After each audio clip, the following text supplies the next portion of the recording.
You just realized that you needed to hire someone yesterday. How can you find amazing candidates fast? Easy. Just use Indeed. When it comes to hiring, Indeed is all you need.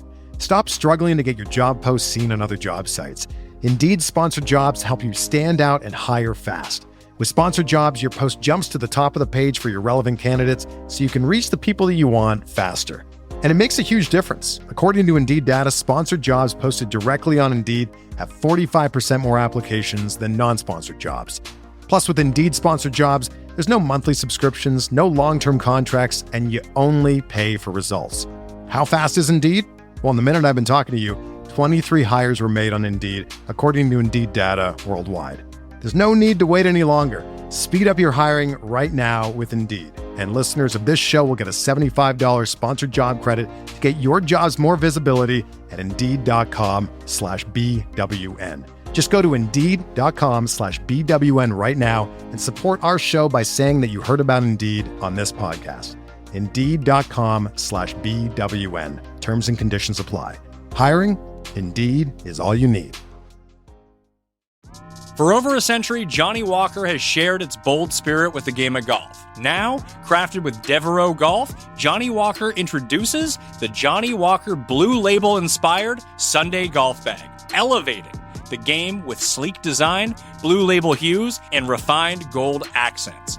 Celebrate your hole-in-one with a premium Sunday bag crafted by Devereaux Golf. Submit proof of your achievement to johnnyWalker.com/blue-in-1. Please drink responsibly. The Timeline is a Blue Wire podcast. With the 29th pick in the 2021 NBA Draft, the Phoenix Suns select Psych!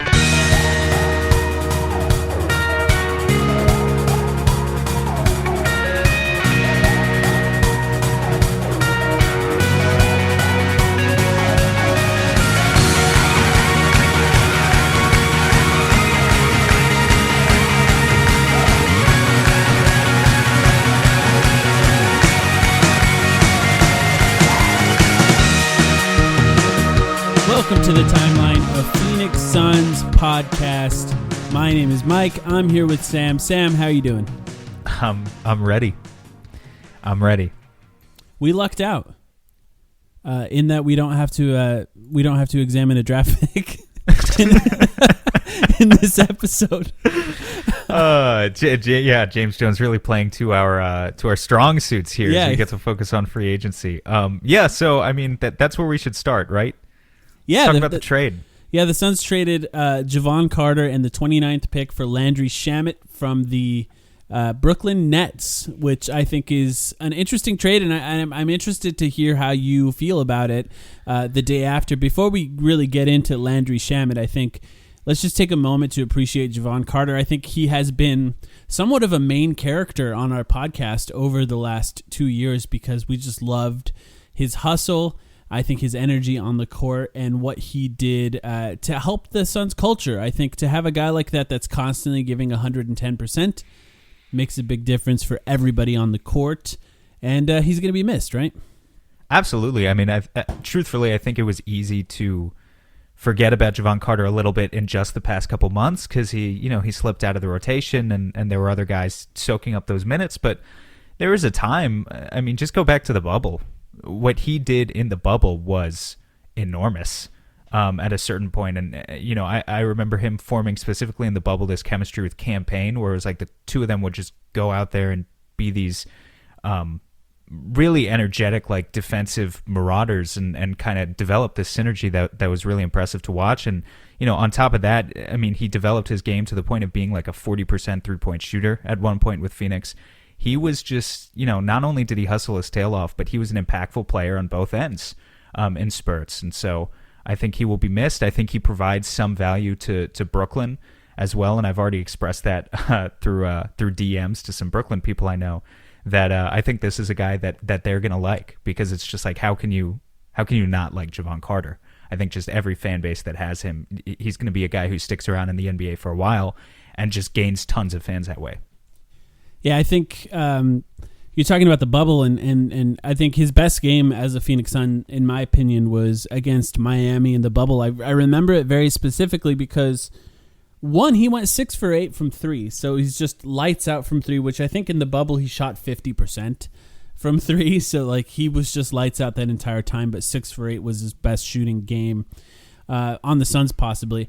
But also, I think there were times where he was guarding Bam Adebayo in that game, and the other part is Mikal Bridges was struggling with Duncan Robinson, and Jevon Carter was checked in to shut down Duncan Robinson, and he did that well, out shooting him once he checked into the game. And it was just one of those games where it's like you have this tool in your tool belt that you can put into the game that's unlike anybody else on the Suns.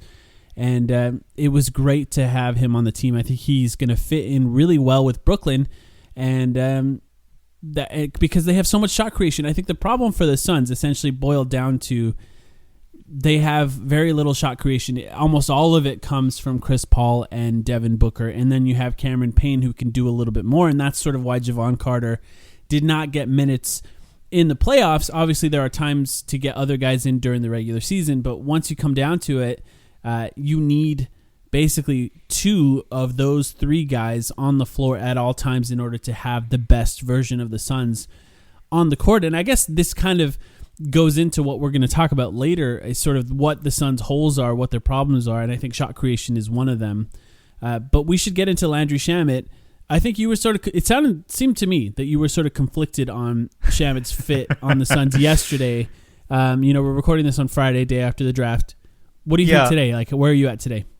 I mean, can I just be honest and be like, I know this isn't good for a podcast, right? Like, this isn't going to boost downloads, but like, it's fine. Like it's the 29th pick is the thing. I think it was an unfortunate in a sense because our lovely friend Zona did such a good job of coming on our podcast earlier this week and selling me on some guys potentially at that 29th spot, where the idea was really, I don't know, in my opinion, like, you didn't need to draft someone in a position at the 29th overall pick where they had to play right away. I know what this team's expectations are. They want to win a championship. So I was of the mind that I wanted either a prospect who you could grow into a little bit over the next few years and really treat them like a project, like Jalen Smith. They don't need to play more than 100 total minutes in year 1, but maybe year 2, year 3, as other guys get older, as other guys get more expensive, and maybe you can't afford to keep everyone together, you could get some value out of them. Or if you were going to trade the pick, which I was always open to, I specifically wanted basically a role player who I think is going to contribute to playoff basketball. Now, what I'll say about Shamet is a couple things. One, I need to dive into the film more. I truthfully just have not had the time to do that at this point. I mean, it's been less than 24 hours now as of the time of recording. And I like Landry Shamet, but I've been so preoccupied with free agency that I don't actually think I'll get to really dive in the way I want to and pick out the little things. Like, everyone knows Landry Shamet can shoot. I think everyone knows that Landry Shamet even, he could shoot better than Jevon Carter. Maybe he can even create shots off the dribble a little bit better than Jevon Carter too. But it's more so about, can he create for others better than a player like Jevon Carter, enough to stay on the floor in the playoffs in a way that Carter couldn't? Can he defend? Certainly he can't defend as well as Carter, but like, can he defend at all in a way that allows him to stay on the floor in the playoffs? Those are the things that I'm conflicted on still to this point. And I just have to research those things. Like, I think he is a good depth piece. I think he is good market value for the 29th pick in a vacuum. But I also just truthfully think we might be talking about a guy who gives us 15 solid minutes per game in the regular season, and then the playoffs come around and he's not in the rotation. And we'll see. But that's my initial impression. Yeah, I just think you're maybe possibly underrating the importance of having that type of guy on the team in the regular season. But I think you're right. I think when he's on the court in the playoffs, when the Suns get there, he's going to be targeted. Like, he'll absolutely be targeted. And the truth is, so would have Jevon Carter. For as good of defense as Jevon Carter was able to play, I think he would have ran into some issues in the playoffs against certain stars, and the types of players that can attack in the playoffs are the best players in the NBA, ultimately. I'll really just say again, like, I don't think Shamet's a bad player at all, and I don't even necessarily think he will be targeted every possession, although I will point out, I talked to some Brooklyn people, again, who said, yeah, in that Bucks series, he was targeted. So I'm looking forward to going back and watching that, because I really want to see it. Let me just say about Shamet, though. Yeah, sure. I think what he brings offensively to the Suns is something that we don't have a lot of, and that is shooting off of movements.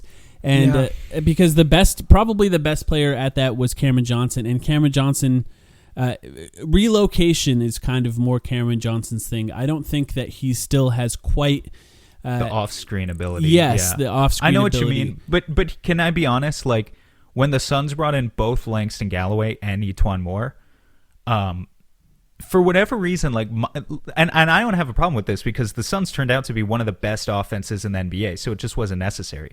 But, like, if you go back and look at what Detroit did with Langston Galloway a couple years ago, or if you go back and look at what, like, Alvin Gentry did in New Orleans with Etuan Moore a couple of years ago, those guys were kind of more off-screen shooters than what Monty did. I mean, I think Etuan Moore kind of just got shafted, where whenever we did play him for whatever reason, it was like he was the backup point guard, and that just wasn't his game.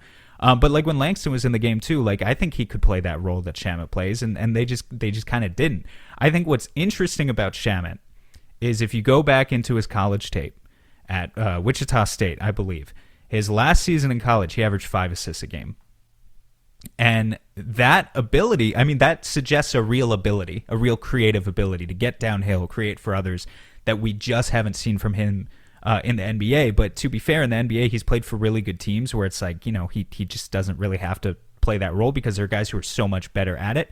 I would really like to see if the Suns can bring a little bit of that out of him, because I think, I don't remember if it was you or if it was someone else that I saw this from on Twitter yesterday, but the idea that one of the reasons Monty kind of stopped playing Jevon Carter is not having the trust in what Jevon would do after a closeout, right? Like the initial he can shoot over the defense, maybe hit 35 to 40% of his threes, but what if the closeout comes? Can he take a couple of dribbles, move in, move the ball around, find other guys? Yeah. Really at the level that you need to in an elite offense if you're talking about being a contender. I think maybe Shamet can do that, but again, I just got to watch more.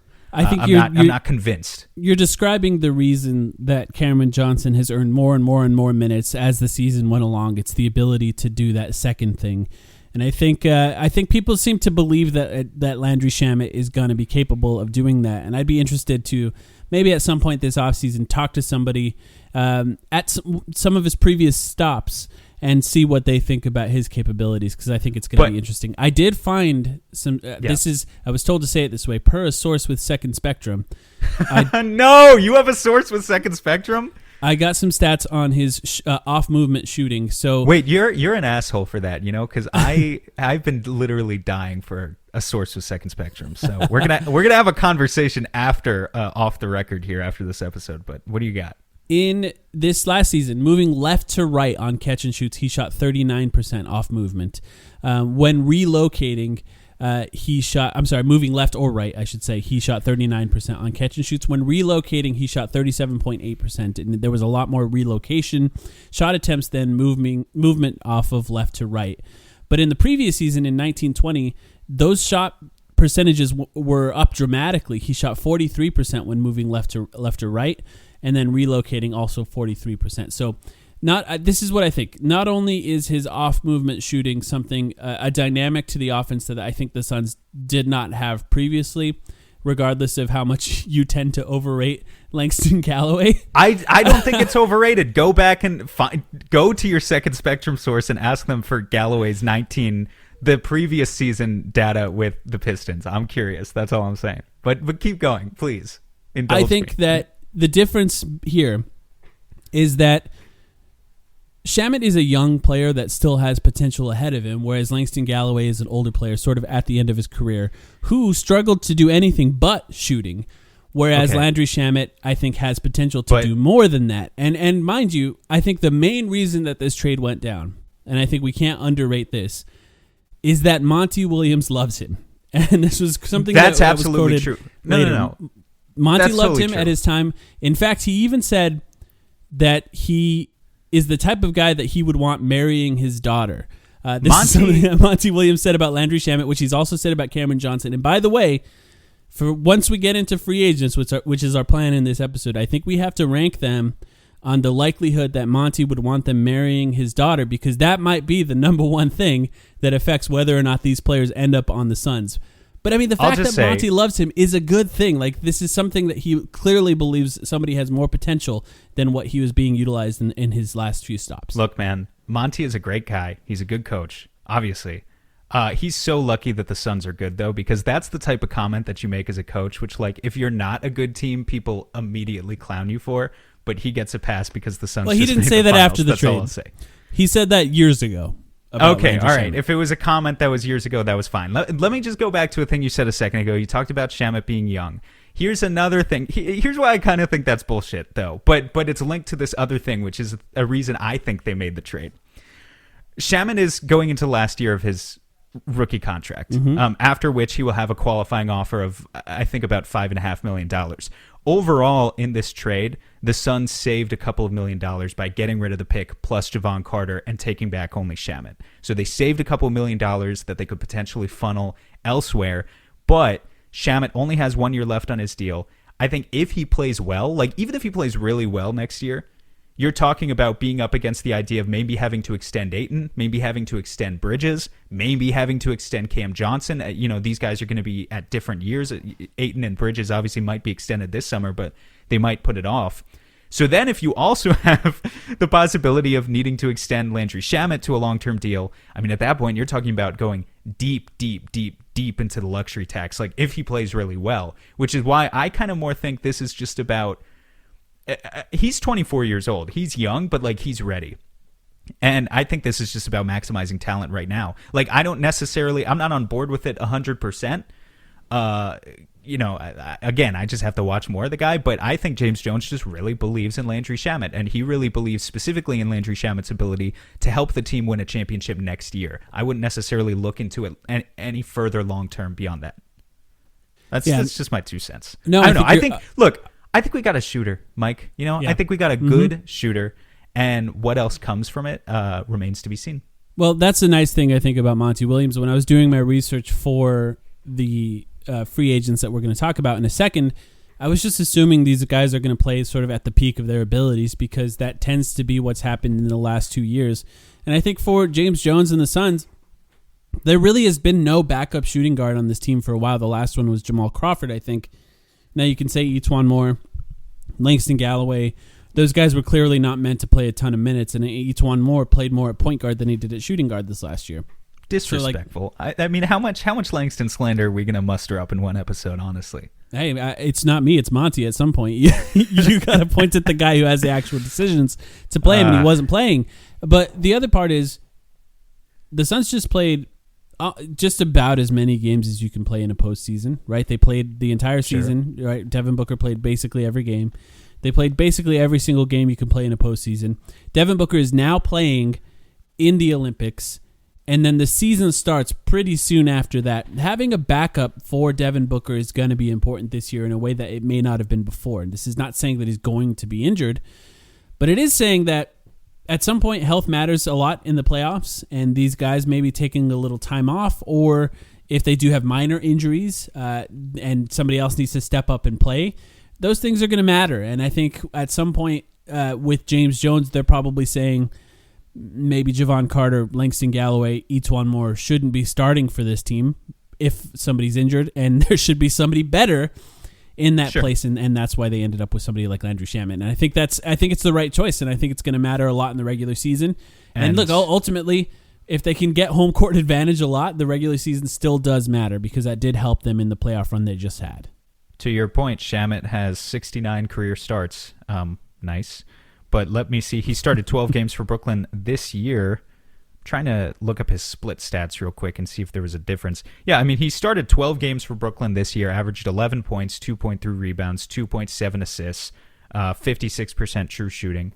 That's a good team. So I do agree with that. I think he has the spot ability to start when he has to. I mean, it wouldn't be the Suns playing their best basketball because presumably that would mean Devin Booker is out for whatever reason. But capable is all it needs to be. Capable is all it needs to be. And I think that's kind of the name of the game here with free agency too, as we start to talk about it. Yeah, and you know what? I think you bring up a really good point there because, look, I think you talked about this sort of trade with Landry Shamet sort of under the lens of, is this guy going to help them in the playoffs? And even when we get into free agency, I think we're going to question all of these guys with that. But I think the question ultimately comes down to how much are they going to help? Because, look, something else happened yesterday. This Landry Shamet trade ultimately is the one that people are going to forget about. This is the one where when the season starts, you're going to see a lot of tweets where people are saying, Landry Shamet plays for the Suns? I didn't know that. Russell Westbrook is now a Laker. This was the biggest trade that happened yesterday, and look, it's going to go down in the next week or so based on the rules, but it's happening. Russell Westbrook is a Laker.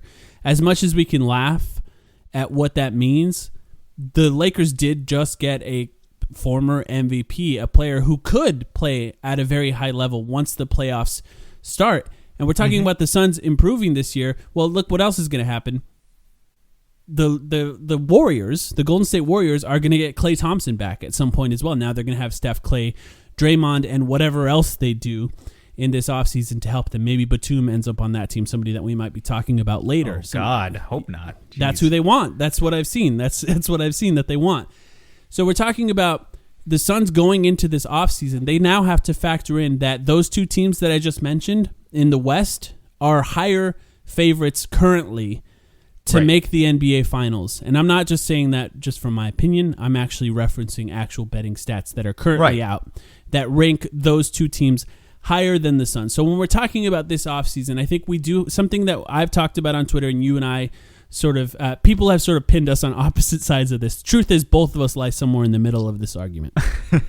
But the question Nuance is a funny thing. Yeah. The question it's for podcasts, as some say. The question is, how should the Suns overall be approaching this offseason, and did what they do or what they did in the postseason this last year, was that enough to say that bringing this team back is the best approach? And now I want to preface sort of how I feel about this with saying that in a lot of ways, just with the way that this offseason has played out, bringing the team back and extending them, and I think the extension conversation is probably something we should have now, makes a lot of sense. Most of the extensions have to do with not being a distraction, I think, this offseason, and then making those guys trade pieces for future seasons. But, I mean, the Lakers looked at their team and they said, we need another star. And this is something that they could have... Look, the truth is they could have won that series if Anthony Davis was healthy. I know that people don't like hearing that listen to this podcast, but they could have won that series even without another star, and they still looked at their team and said, I think we need another star. I guess the question to you is, should the Suns be doing that? Is this something that the Suns, should they be content going into the offseason or into next season with the same team, essentially, with maybe a different backup center, which just makes me laugh to mention that's gonna fix maybe the problems with the Suns, in my opinion. It's not going to fix all of the problems, but look, you're not going to like the cop-out answer. The idea is, the reason I talk so much about, is this guy going to impact the playoffs? Is that guy going to impact the playoffs? Because we both know the same rules, Mike. Like you said, we're somewhere in the middle. Only your top 7 or 8 guys are really playing in the playoffs. So yes, you need to upgrade top talent to make sure your 7 or 8 guys are the best that they could possibly be. But a couple things.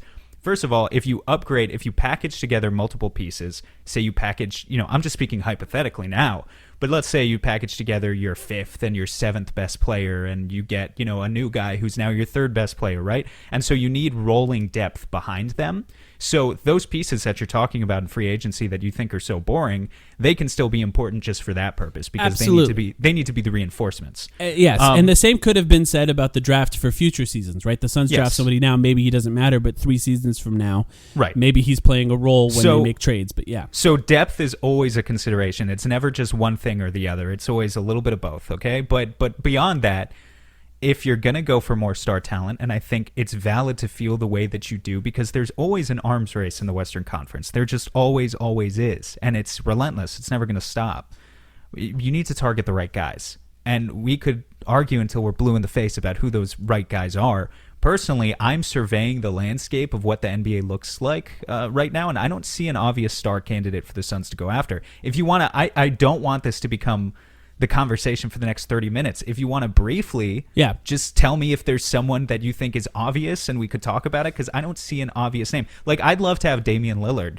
I don't see a way that happens. Doesn't make with sense. With the Suns as currently constructed. Right. So is there anyone else in your opinion? I mean, the next guy, I think, as far as just pure talent, would be Bradley Beal, and it seems to be that that's not even going to happen. And you can make the argument that doesn't quite make sense for the Suns anyway, and I could be swayed in that position. So I think the guy that it falls on ultimately is Pascal Siakam, and that's the guy that you have to look at and say, what could it take to get him? And I've fallen on ultimately the real truth is I have made trades in my mind where we're sending DeAndre and or Mikal Bridges for Pascal Siakam in my mind, and I have wrestled with whether or not that makes the Suns better. And salary-wise, it only makes sense if I factor in DeAndre into this, because he makes $13 million and Mikal makes like $5 million.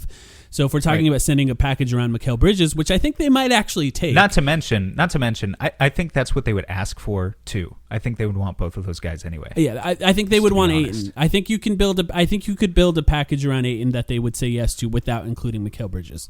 I truthfully do think that. And look, I think this is sort of where you and I fall on different sides of how good Pascal Siakam is, because I think absolutely, I think he's proven to be someone that could ultimately, like, you can make an argument that he was the second best player on the championship team that won a championship in Toronto. And I think, look, I don't know if you read the piece that Nikias and Jackson wrote, but they probably were I didn't. I mean, they were much more eloquent in defending how good Pascal Siakam than I could be here, because they did so much research here. But I truly believe he is the type of player that can be like the Chris Bosh on your team, if you will, or the Kevin Love on your team, who's that third star that could potentially get you over that hump. Now, I can I just say my piece? Or? Yeah, absolutely. I mean, I have tons of Jackson and Nikias. They're like two of my favorite writers. You know, I admit I missed that piece. I didn't read it. My general opinion on Pascal is not that he's a bad player whatsoever, but that he's making $33 million right now and roughly that amount for the foreseeable future.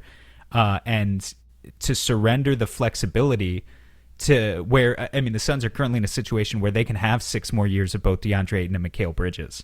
And if you gave up Ayton in a trade like that, I think Ayton really demonstrated his value in the playoffs. And I know there are still questions, and I know you in particular are afraid about that max contract for DeAndre Ayton. You're afraid just in general about what it means to give a max contract to a guy who doesn't have the self-creative abilities that we want to necessarily see. Right. But because that's the most expensive thing in the NBA. Sure. Right? Because when you tie yourself to that, then trying to find the self-creation becomes it's just insanely more difficult. So I mean, look, Pascal's making $30+ million.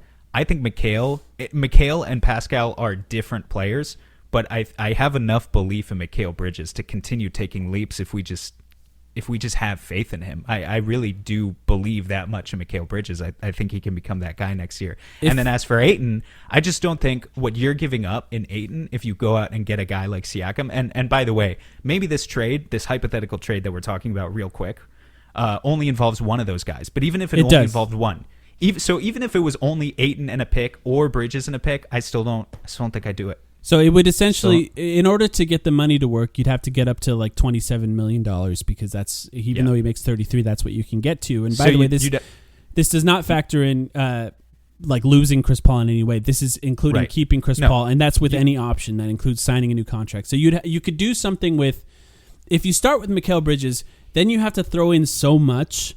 And look, I think you got to give up Saric and Crowder then too. Saric, Crowder, possibly Cameron Johnson, because he's just sort of a lower tier player in a lot of ways, which I think is just a death sentence at that point.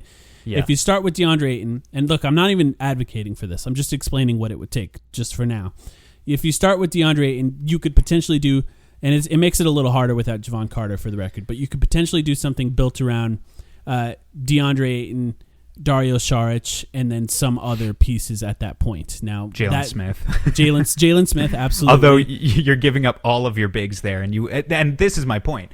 You need to replace the rim protection and physicality on the inside somehow in a way that I know is like easier than most things you believe, but I don't think is that easy at a championship level. And ultimately, I just don't think Pascal is that guy. Well, I think a lot of times that this conversation sort of boils down to how do we build to beat the Bucks in a lot of ways, and I don't view this offseason through that lens in the same way I think that a lot of people do, because I am not factoring in that the Suns are going to make the finals if we bring back the same team. Could they? Yeah. I think things would have to go right in a lot of ways that they went right for them this last offseason. And then if you get there against the Bucks, do you have the pieces? That's a fair question to ask. But do the Bucks get there with the Nets? And if you build for the Bucks, do you have the type of team that could beat the Nets? Probably not, to be honest, because those are drastically different matchups with how you would play them.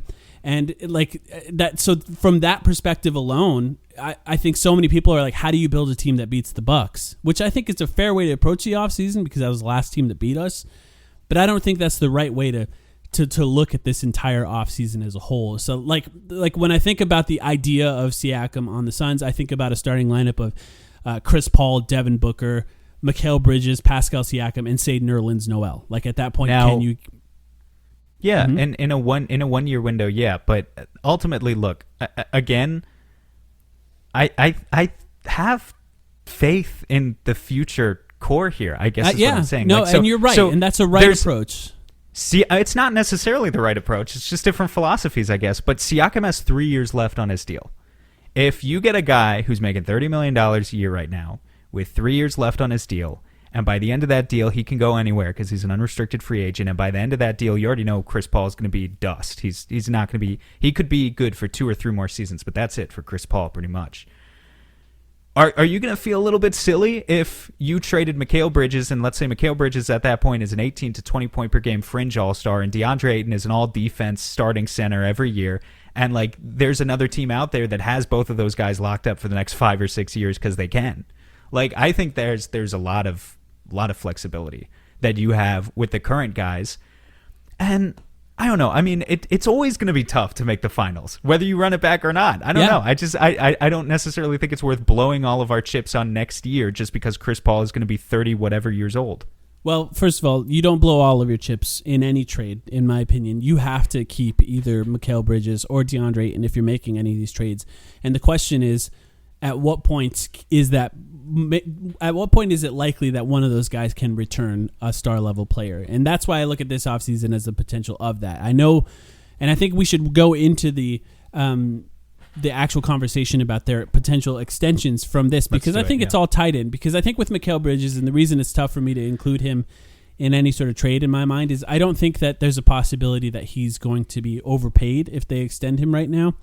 Because I think like $20 million, if that's really what he wants per year, that to me, that's not an overpayment. And if he was being maxed at this point, if we're talking about the potential of the Suns have to max him in order to keep him, that's when I would probably get a little bit worried, and maybe you would start putting him on the trade market. And I think that's why I feel that way about DeAndre Ayton. I think there is a possibility that he's going to be overpaid at some point. Not to say that he's not going to be a great player. Clearly, he's a great player. I just worry about roster construction in future years when you're maxing a guy who can't create.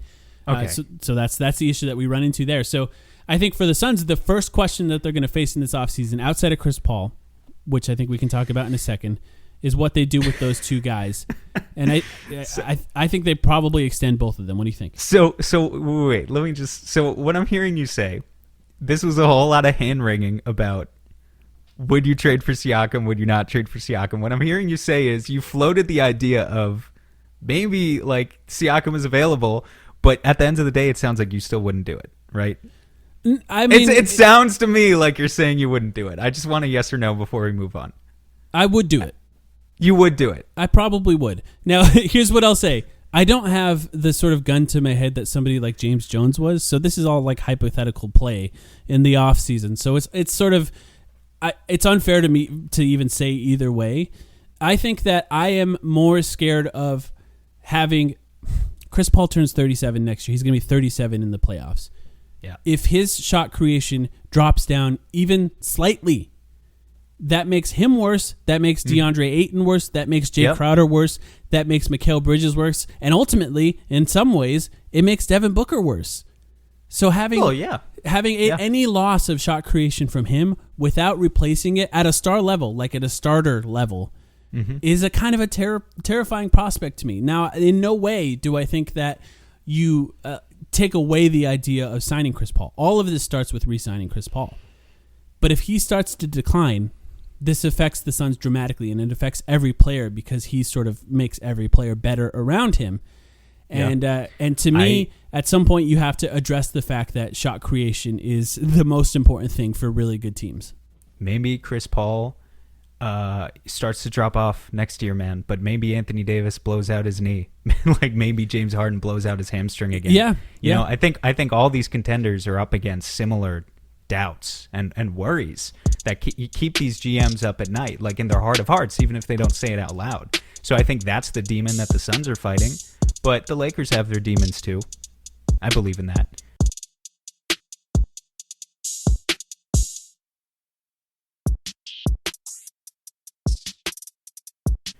And so, you know, I think we can move on now. Like, we are at least in agreement. The offseason, now let's talk about like the realistic, pragmatic thing that's actually probably going to happen here, begins with extensions for Chris Paul and campaign, correct? Yes. I mean, Chris Paul, campaign, and then you talk about because those guys this is a next year problem. And then DeAndre and Mikal Bridges are future year problems because they're still under contract no matter what next year. And look, I think those two guys have so much leverage on the Suns because Chris Paul, obviously this best or second best player on the Suns, 1A, 1B, whatever you want to say. And then campaign, because of the cap limitations, if you can't re-sign campaign, you have to use some of the actual cap space that you would have used to fix, say, the backup big problem or wings that you could sign to be like off the bench wings. So those guys have a ton of leverage. And yes, it does start with both of them. Which one do you want to start with specifically? Because like, let's do. We're not going to do like a mock negotiation here, but let's just talk about value. Basically, the way I see it, you know, there are two. Now that free agency starts in a couple days, Chris Paul is going to make a decision on his option literally within the next 48 hours. With probably like very possibly by the time you have heard this, you the listener. Yeah. And there are two phases from that point on of the rest of the offseason, which is take care of business with re-signing the guys you want to re-sign. And then there's no way the Suns are going to have any cap space. They're going to be an over-the-cap team. In fact, they're going to be an over-the-cap team that's mostly trying to avoid the luxury tax and probably won't be able to avoid it. But the second phase of the offseason at that point is which exceptions beyond the salary cap are available to you. We can explain all of that in a minute. And who are you going to sign to be your role players, your bench pieces, your depth with those. Yeah. And then trades. You know, we can debate trades all day, but those are the two main stages we're going to see over the next week. Yeah, I mean, that whole conversation we just had is the type of thing that normally would have happened a week or two after the season ends. We're just not used to going this deep in the playoffs to have it. I can already tell it's going to be like an hour and a half episode, by the way. With Chris Paul, first of all, I want to start all of this off by saying I'm like 99% confident that Chris Paul is coming back on a deal that is that would be considered a relatively team-friendly deal. I just got finished reading David's newsletter, our friend David, who comes on the podcast often, about the potential of a 4-year deal because that's the one thing. 4pointplay.substack. Go check it out. Yes, Roman numeral IV. IV, yes. And I think that's an interesting thing that the Suns could potentially sign him for 4 years. But I think the main thing is Chris Paul is going to be locked up, and I'm really confident in this. I have really no doubts that he's coming back. I think it's not a coincidence that the Lakers pivoted so strongly towards Russell Westbrook at some point, because I think it was made clear to them that Chris Paul was no longer an option for them. So I feel pretty good about that. I'm guessing it's going to be in the $100 million range over the next 3 to 4 years, and I'm not worried about that in any way. What do you think? Yeah, so what David was saying about the loophole today is that the Suns have the ability to sign Chris Paul technically to a 4-year deal, even if it's kind of only a 3-year deal, in a way that other teams can't. So there's a potential workaround where I don't have his newsletter in front of me, but the way, you know, they could sign him to a 4-year deal worth $100 million, but have it in such a way that you're really only kind of paying for the first 3 years of at $30 million a piece. I know I'm really butchering this math right now. And then hiding a $10 million partially guaranteed on the fourth year that other teams wouldn't be able to offer. So he's technically making more money, but for the first 3 years, you're locking him in at a lower rate. And what that does, just real quick, is that saves the Suns some money, allows them to potentially re-sign other guys, sign more expensive players in free agency, but also extend guys like Ayton and Bridges potentially without the worry of being deep into the luxury tax or facing the hard cap or anything like that. So, so it's essentially a 4-year, $120 million deal with $20 million unguaranteed in the last year. So $10 million guaranteed in the last year. So it's essentially a $100 million deal. I think it could be something like that. It also could just be 3 years, $33 million a year, and he still gets essentially that $100 million. And I think in no ways does this affect the Suns. They're operating as an over-the-cap team no matter what this offseason. So what he signs does not have a massive effect on what the Suns are capable of doing this offseason, and I think he's going to sign relatively quickly. We're probably going to hear about that day 1 or day 2 for the Suns in free agency. The more interesting guy, I think, is Cameron Payne at this point, because Cameron Payne, the Suns can also sign over the cap because he's technically a 2-year deal for the Suns. They do own his bird rights, and they're able to sign him to a deal essentially at $10.5 million is the limit, and for multiple years with like 5% raises, just essentially a basic deal. The reason this is important is because if he's offered an amount of money more than that from another team, that affects the Suns in a really... It's bad. It becomes bad for the Suns, right? Because when you're signing him over the cap with his bird rights, you're able to still use your MLE, which is your mid-level exception, which is what the Suns used to sign Jay Crowder this last year. If Cameron Payne signs with another team for more than that, they're not able to use his bird rights to sign him. Now you have an MLE for the Suns that you have to use to find a potential backup point guard and a backup big. So Cameron Payne comes back and he signs for that $10.5 million-ish for multiple years. That would be huge for the Suns. And I think this, regardless of how you feel about Cameron Payne, this is like really high priority for the Suns just because of the cap limitations. Do you feel the same way? Absolutely. And there are other point guards out there that you could technically pivot to. Like if someone offers Cam Payne $15 million a year, I don't think he's worth that. Like pretty clearly, I don't think that's starter money. You'd have to start him at that point. I believe the campaign, he's only 26 or 27, I think, and potentially a couple years down the road, he could improve even more and then enter free agency again when he's 29, and maybe then he's worthy of being a starter. But right now, he's not worth that type of money. So if someone does offer him that, you tip your cap to them, you go and pivot, and there are other free agent guards that we can talk about. I made one video for our YouTube channel about TJ McConnell, basically just as a campaign insurance idea. Like, here's another guy you could pivot to. But to your point, it's important because, yes, then you have one less avenue to explore, adding other depth. So you really, really hope you can get campaign back for, I'm looking at a deal in the $7 to $9 million range for 3 years, hopefully, is what I think is pretty fair market value for Payne. And I think something that helps the Suns out here is it might be worthwhile. Let me just read you all the teams that actually have cap space real quick. Or if you're interested. If you're not interested, I will spare you. But it's the Knicks, $53 million. The Spurs, $49 million. The Mavericks, $34 million. The Thunder at $31. The Raptors at $23. The Heat at $20. And Detroit at $18. And also Charlotte has $8 million there but like $8 million, that's the equivalent of, that's less than a mid-level exception. So honestly, I look at Charlotte there at the end of the list, and I think maybe they choose to go under the cap and retain some cap holds. We'll see.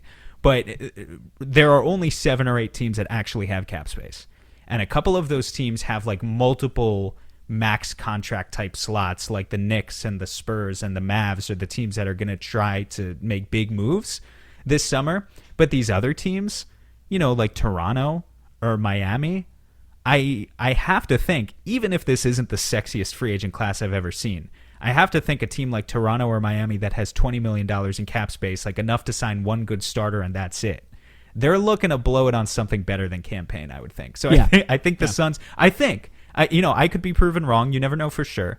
But I think the Suns are afforded some security there in the sense that maybe the market just isn't there for Cam. And to add to that, the Suns' amount that they can offer Cameron Payne is more than the MLE, so it's more than the mid-level exception. So if a team, for some reason, strikes out on all the point guards, they have to get Cameron Payne at some point. They offer him the full MLE. The Suns can beat that and actually still get him back. So there's still some flexibility for the Suns, and I think the Suns have leverage, and his leverage is entirely based on whether or not a team is willing to start him, which I think at this point I don't know that he's shown enough to do that. One great game in the playoffs can make a big difference, but I doubt, like, the teams that need point guards are ultimately the Bulls need a point guard and the Knicks. I think those are two that you could look at and say, if they absolutely strike out, maybe they do come back. The Bulls, I think, won't do it because of their history with Cameron Payne. Mm-hmm. The Knicks, maybe. I don't know. It depends on who else they get. Now, keep in mind, Lowry and Conley are both free agents. Yeah. Those are big names. You could say they're old, but they are big names. I think I just saw, actually, Mark Stein reported that the Jazz are about to offer Mike Conley $25 million a year, so they're obviously very serious about keeping him so that they can stay competitive in the West. But still, there's going to be competition for those two names. Dennis Schroeder is a guy who I think is easy to make fun of, but will still be competitive for some offers. Reggie Jackson had a hell of a playoffs. Yeah. Like, if we're talking about, I think there are pretty minute differences between Cam Payne and Reggie Jackson, and both guys are unrestricted free agents. So who are teams going to prioritize? I honestly don't know. So we'll just have to see. Yeah, I mean, Reggie Jackson had such a massive playoff run that I think he's just earned more money based on that. Never forget Bismack Biyombo making $18 million a year after a single good playoff run. It's not out of the question. That was crazy. That was when the new TV money flooded in and the CBA changed and everything. That was GMs should be arrested for what happened that offseason. That was the same. I still remember. That was Orlando that gave him that money. I think it was the same offseason where Orlando tweeted out their draft board that had information including potential Aaron Gordon trades, who was still on their team at the time. Yeah. I do remember that. I just want to add to the list, by the way, because I just remembered these guys too for slightly younger options. Spencer Dinwiddie and Lonzo Ball, both free agents this offseason. Yeah, so Lonzo if Ball you're has talking been connected to the Bulls a lot. So you heard how many teams I listed that actually have cap space to add like a 15 million plus player. There's only 7 of them, and I just listed like 4 or 5 point guards who I would give $15 million to well before I give to Cam Payne. All due respect to Cam Payne, who I think is a great player. So I feel pretty good. Bottom line, I feel pretty good that very early on into the process, the Suns will have both of those guys back. I think the most likely scenario is some deal for Cameron Payne around 3 years, $30 million, maybe slightly less than $30 million. That, I think, to me, that's the most likely scenario for him. I think there's a small chance that they give him some sort of Kelly Oubre prove-it type deal again, but I think for Cameron Payne, this is his moment to sort of solidify him as an NBA player and give him life-changing money that he did not have previously. And so a longer deal is probably what he's going to want. And but I think the Suns will probably limit that at 3 years. And we'll see, because there's a chance for, I guess, a 4-year deal. I just doubt it.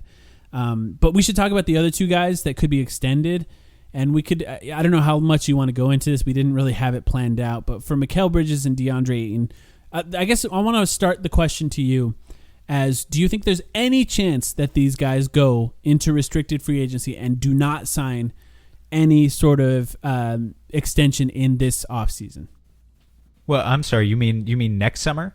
Yeah, so they don't sign an extension and they go into restricted free agency. Next summer? Yeah, I think there's a totally I wouldn't know where to peg it out of like 1 to 100.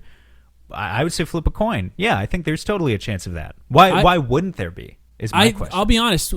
As the playoffs were rounding out, the finals were starting and we were in the midst of that finals, I thought there was no chance that these guys go to restricted free agency. As we've gotten closer to free agency, I do think there is a small chance that they look at both of them in the eyes and say, we're planning on paying you guys, but we're not going to do it right now.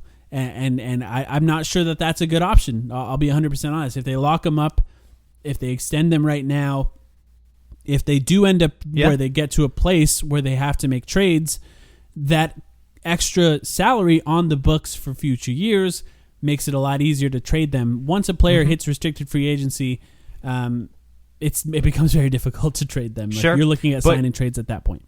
But those guys, those guys have leverage too. Like, you could sign Mikal probably for 4 years, $80 million right now, ish. I don't know exactly, but let's say 4 years, $80 million is the starting point. You're not going to get away with less than that. You could sign him for around there right now, I think.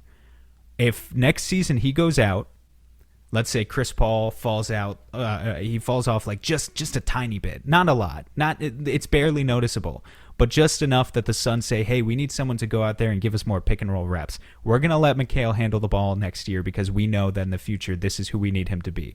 So Mikal handles the ball more. He keeps hitting those mid-range shots. He gets up to like 18 points per game, and he's still efficient, and he's still your number one perimeter defender to guard the Lukas and the Donovan Mitchells of the world and whatever. Yeah, then you go to the table, the negotiating table, and suddenly he wants 4 years, 100, easy. So those guys have leverage too. If they believe in their ability to build on what they did, and what both of them did this season was already very impressive at different points, right? Yeah. Like, I think Ayton had the stronger playoffs by far. Yeah. Mikal had his moments in the playoffs, but he kind of shined in the regular season, if we're being honest. But if both of those guys believe in their ability to build on what they did this year, then they can continue to increase their value. I think I boiled down my thoughts on this to, if you're coming back with this team next year, which I think they gave you a strong reason to give that a try, you got to extend both of them right now. And for Mikal Bridges, it's as simple as what you just said. He could end up making more, and I don't think a 4-year, $80 million deal or a 5-year, $100 million deal, if you want to get there, I don't think that either of those are an overpay for somebody like Mikal Bridges.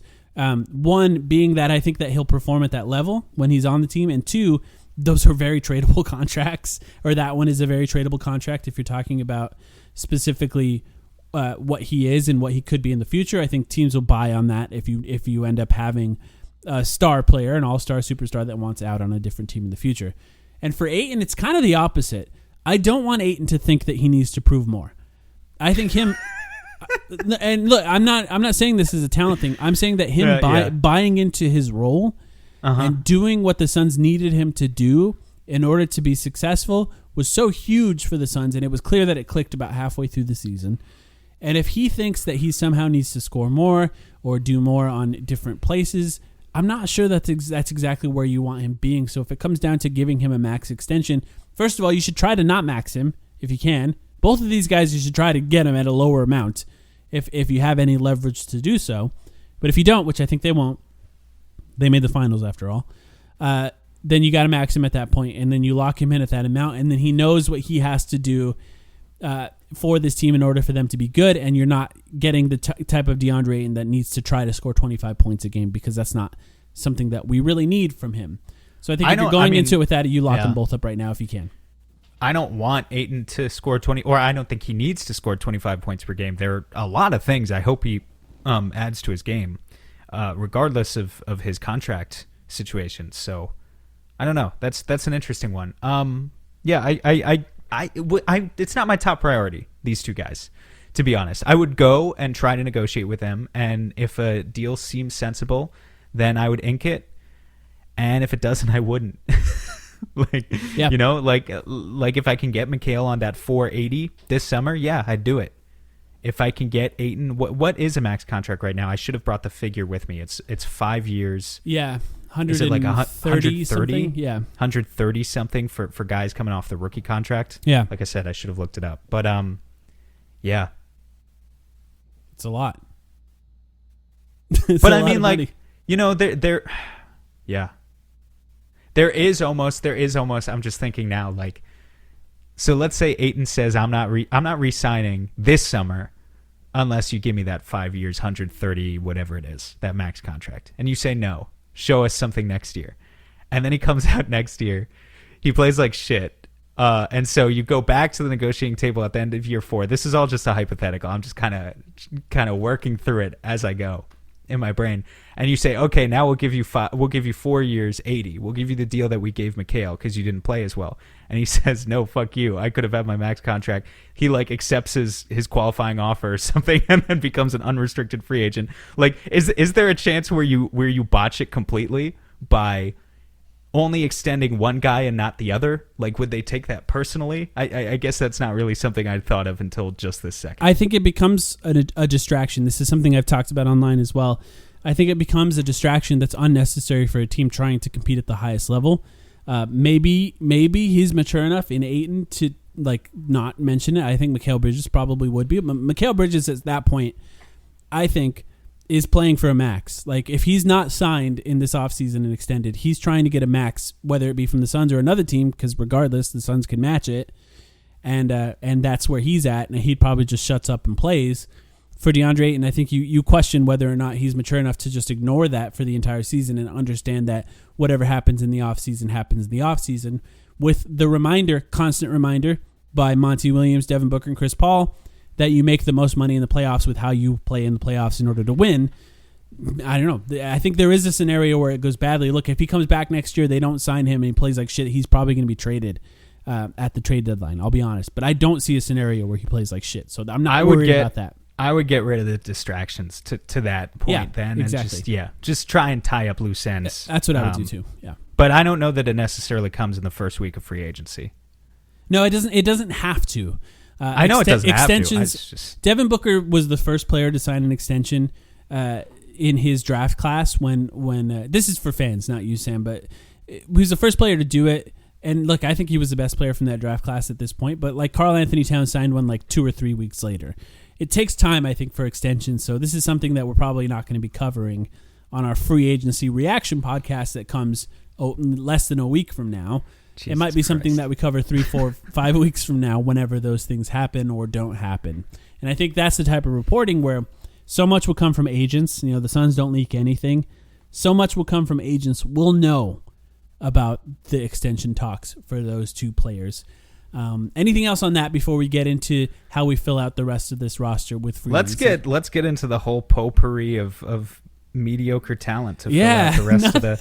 And let me just say before we do, you know, I really hope if you're out there and you're listening to the pod, but you don't subscribe to the YouTube channel and you're not watching these free agent videos, you make me very sad and I cry myself to sleep. And it's all your fault. So I hope you go out and watch those because they will be the most in-depth look you get from me about many of the players we're about to talk about, I think.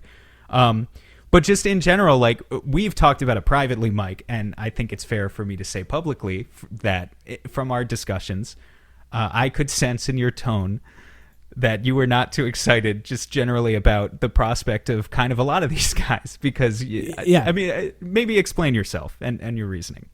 It's just, I mean, look, they don't have a lot of cap space. I mean, that's really where it boils down to. So you're talking about players that are good in a lot of places, but like in small roles, and they're not massive difference makers, and that's really it. And I'm not going to say that it's like totally boring or not exciting at all, because I don't think that is the case. I think when you're the type of person that listens to a weekly podcast about the Phoenix Suns, this is the type of thing that you're actually interested in. So, you know, it's still, I think it still is interesting. I think when we come off of what the Suns just came off of, everything is now measured on what it can do to get the Suns back to that place and then over that hump at the end of the season. And, I guess a lot of the options here don't excite me to that end. And, you know, that's just with this offseason in general. But things can change, and I think the Suns can come back and still be really good. And I'm not going to say that with minor free agents that they can't get back to the finals. I think they can. I think they absolutely can. I just wonder if they're necessarily putting themselves in the best position. But sure, I mean, none of these guys are Russell Westbrook, to go back to what we were talking about at the beginning. Right. But a lot of these guys fit this roster better than Russell Westbrook fits that one. I can tell you that for sure. But sometimes when he's your optimization third matters. when he's your third best player, it becomes an interesting conversation of what that is compared to when he's your best or second best. Let's briefly talk, because we're coming up on an hour here. By the way, did we take a break at this point in the Yes, in the I'll episode? put it in somewhere, yeah. Okay, you'll figure it out. This is going to be a long one, folks. Let's talk about the tools that we have at our disposal, okay? Yeah. So we're operating under the assumption now that Chris Paul is back. He's making around $30 to $33 million a year. Campaign is back. He's making around 8 to 10. And do you want to do it, or should I? No, you can break it down. Okay, so the rest of the tools that the Suns have at this point, they are going to be a non-tax-paying team at this point, at least how we believe. So they should have access, if Chris Paul makes that deal where he's making only around $30 million a year, they should have access to the full non-tax-paying mid-level exception, which starts at a starting salary of $9.5 million. This is what the Suns used to sign Jay Crowder last year. This is also roughly in the range of, I think it's exactly the range of what Dario Saric made on his extension with the Suns as well. So it's a starting salary of about $9.5 million, and you can sign a guy for up to a 3-year contract using this, 5% increases, whatever. So that's the first tool, a full mid-level exception. If you're talking about a big depth piece, that's the one. You can also split it up into 2 players. And for teams that pay, if in case you're wondering, this we don't expect to be relevant to the Suns, but for teams that are in the luxury tax, they have to pay that luxury tax penalty. But every team has access to a mid-level exception. The teams that are in the luxury tax just have access to a lesser form of that, which I believe is about $6 million. I don't have the exact figure in front of me as a starting $5.89 million. $5.89 million as the so. Do you have a team in the luxury tax at the top of your head? The Lakers? The Lakers. Yeah. The Lakers will be in the luxury tax. So if the Suns are... The Timberwolves? No. The Timberwolves might be, and that might come up later. I'm not sure. Yeah. They did just get rid of Ricky Rubio, which I think saved them some money, because I think specifically they were trying to avoid that. But so let's say the Lakers are competing with the Suns for the same free agent. The Suns could offer their full mid-level exception, which is $9.5 million. The Lakers could only offer up to 5.8 or whatever, 5.9, whatever Mike just said. So that can come into play, and that's why it helps sometimes to not be paying a shitload of money to overpaid players or whatever, because it can come back to bite you in negotiations like this. That's the first tool. The second tool, the second most lucrative one that the Suns have access to, which I'm not sure they're going to use at all, but is an option, is what's called the disabled players exception. This is something that's specifically reserved for situations like what the Suns have with Dario Saric, who just tore his ACL in the playoffs. You can apply for this at any time, and if it is approved, what they're going to do is basically they're going to verify that is someone from the league office is going to verify that, yes, you have... I don't know how I would describe it. Basically, a busted roster spot. You have a guy who is occupying a roster spot that will not be able to log a single minute for all of next season, in our case, Dario Saric. And as a result, you deserve a consolation roster spot and a consolation salary cap figure with which you can use to fill that roster spot. So which is basically double a vet minimum. So it's essentially saying you can get twice a vet minimum amount. Yes, you can get twice of that minimum amount or half this. I think it's half the salary of the. Again, I really should have had these descriptions in front of me, but I think it's half of. Maybe it is double.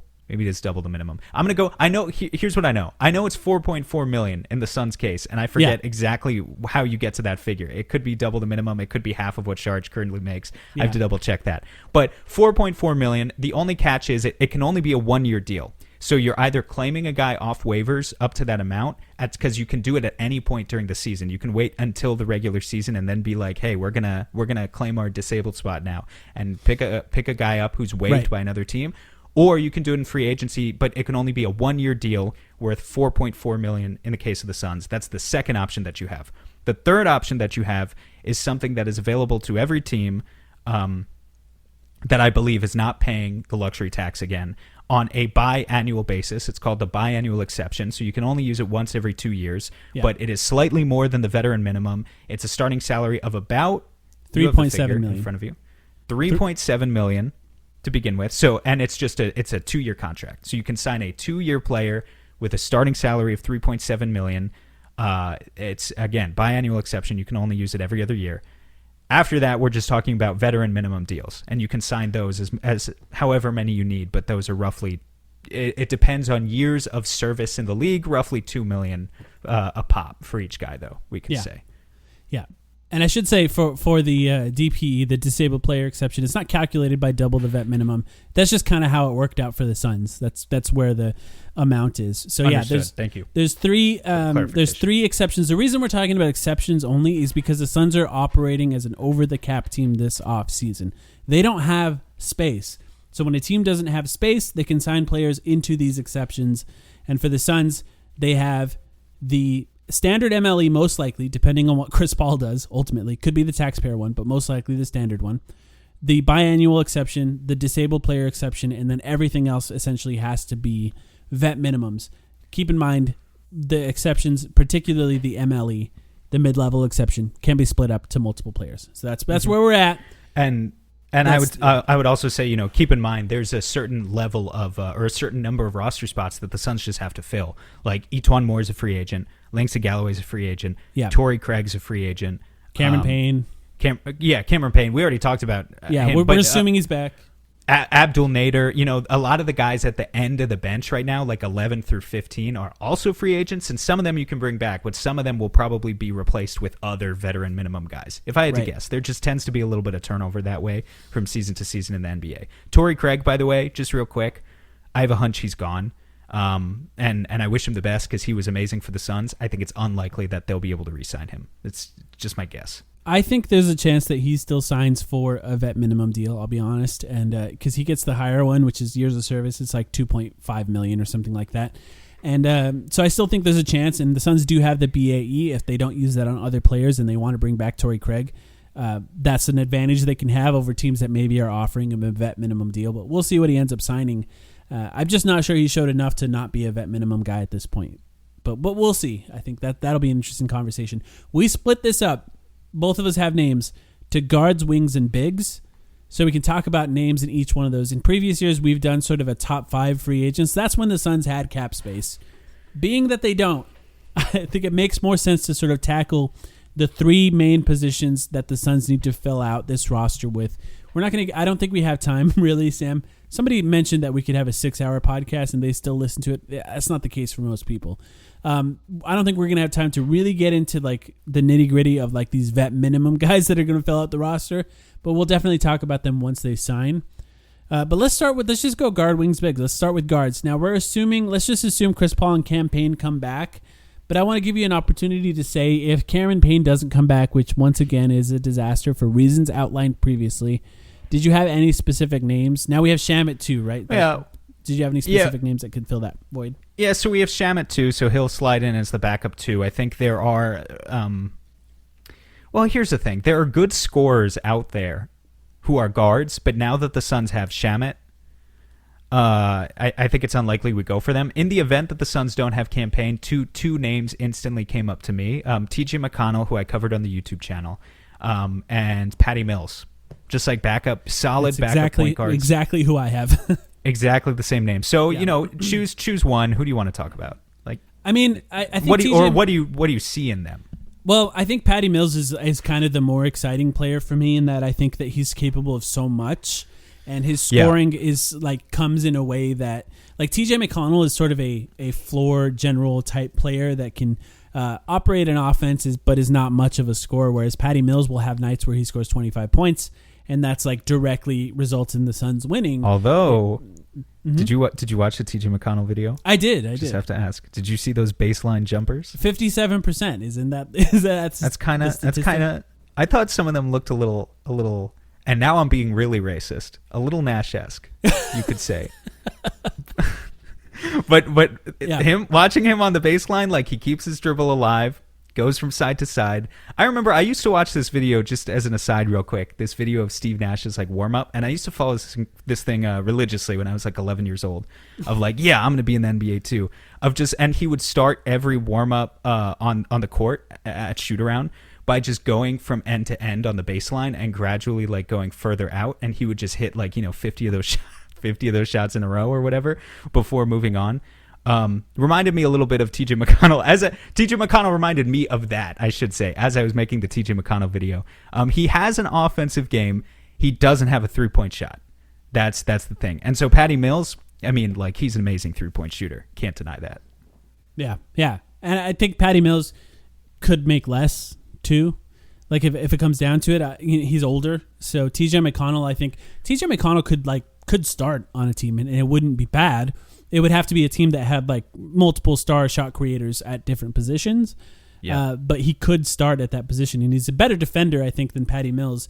But I think way better. But somebody like Patty Mills, I think, is the type of guy whose game I think would get better in the playoffs as well, because as you get older, you just sort of understand the game at a really high level, and you can elevate your game in the playoffs. So I think both of those guys are good options. I don't know if I want to spend too much time on them because I think we're both assuming that Chris Paul and Cam Payne are coming back. I just want to say, like, I like both players for other teams, but would be disappointed if they came to the Suns because that would mean we don't have campaign, and I want campaign. So and we'd I'd say have to move use on. our MLE or like Exactly. some other exception Exactly. on them. Then we can no So, longer use on other guys. Real quick, shooting guard. I struggled here because I thought they added Shamet. Like, I just don't think there's like. Let me throw out one name, Alec Burks.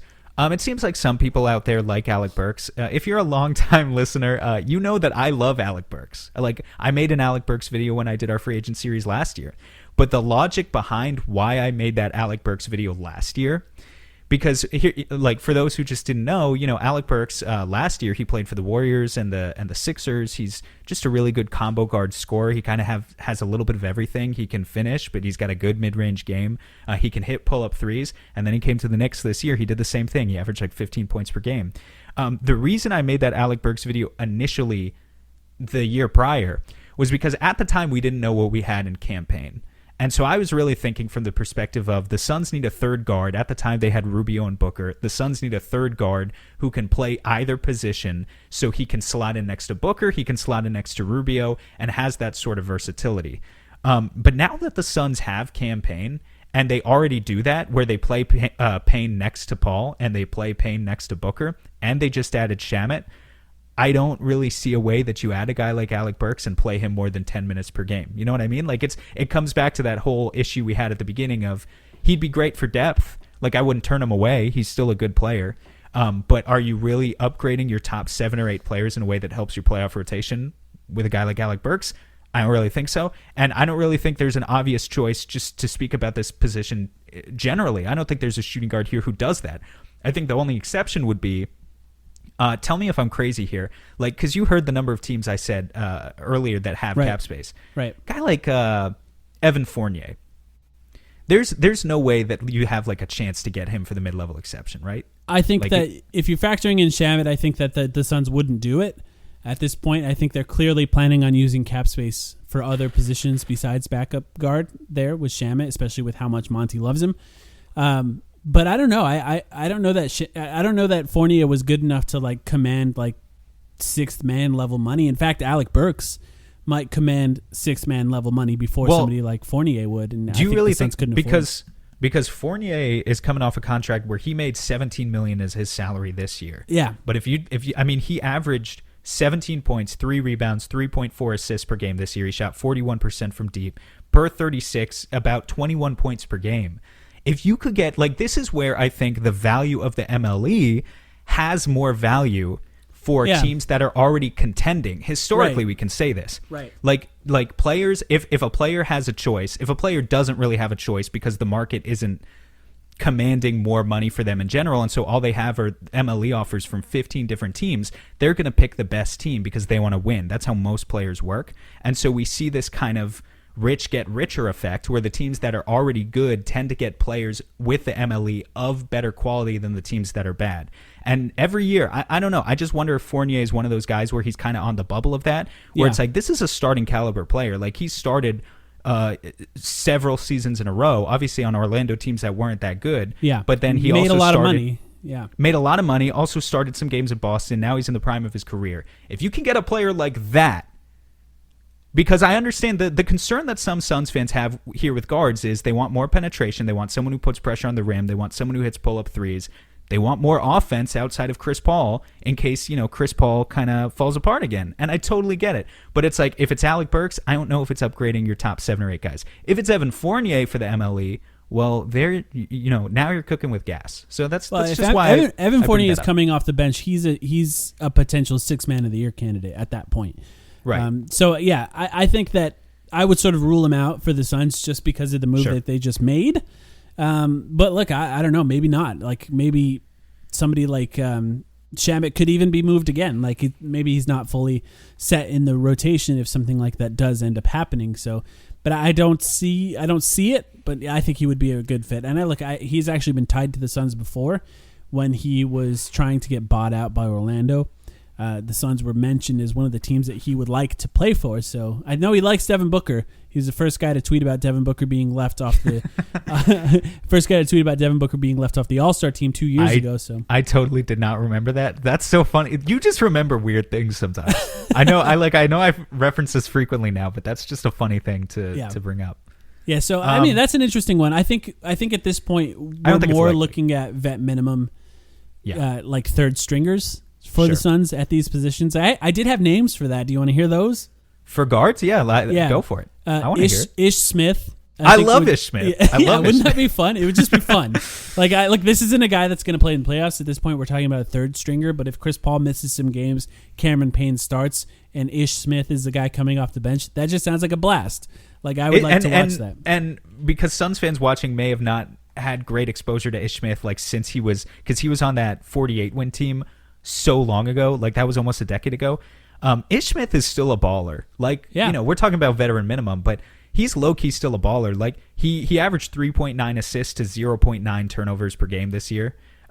He even, has kind of developed a semblance of a three-point shot that's kept him in the league. Yeah. I say a semblance, a semblance. The reason he's a vet minimum player is because he's tiny and can't really shoot that well. So sure. But he's probably one of the fastest players in the league. But I'm saying he's 32 years old, and he's still a baller. Yep, I agree with that. Another guy I had that could potentially be like a roster filler guy is Wes Matthews. Like a really professional guy, has been on really good teams, is a good defender, doesn't play very well at this point of his career, probably isn't going to get a lot of minutes no matter where he plays, but could be sort of that ring chaser, vet minimum guy that could be there, that I think would be the type of player that makes a bigger difference in practices than maybe he does like on the court in the season or in the playoffs, but could get minutes in the playoffs if you absolutely need somebody like him to play, say, foul trouble or something like that. So that's another guy I had listed. Yep, I'm with that. Not super exciting. No, anyone else these are that you have?